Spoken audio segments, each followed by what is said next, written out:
Further away from democracy, the opposition says Nicolas Maduro has effectively staged a coup. The Supreme Court, loyal to the president, has dissolved the opposition-dominated National Assembly and taken over the legislative branch of government.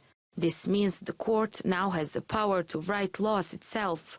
The court's judges say the lawmakers were in contempt of court because they were holding up efforts to revive the economy.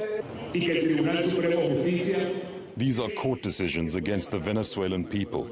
They are not decisions against the Assembly. They are decisions against the people who voted for a change in their country, and the Supreme Court believes it can step over the Venezuelan people. In the name of the Venezuelan people, here is the ruling. This is the decision. In the name of the national masses, I want to say clearly what this ruling means to us. This is simply trash.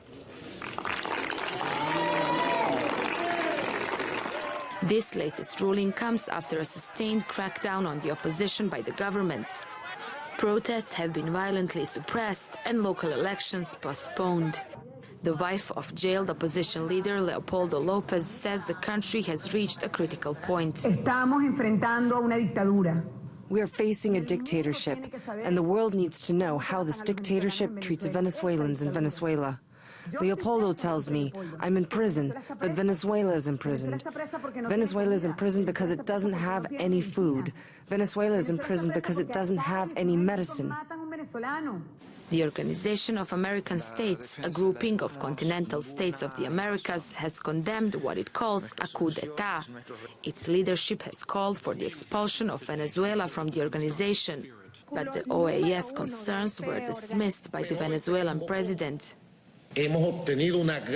We have won a great victory. The OAS did not approve the democratic card.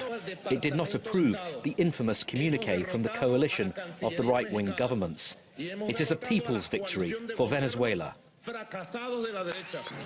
The political deadlock and the failing economy has left the country in a dangerous void.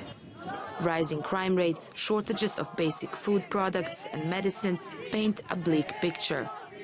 Inflation reached 800% last December, and the country's central bank says the government is running out of cash. Not only a recipe for a complete economic meltdown, but a dangerous combustible mix. Nafisa Latic, TRT World.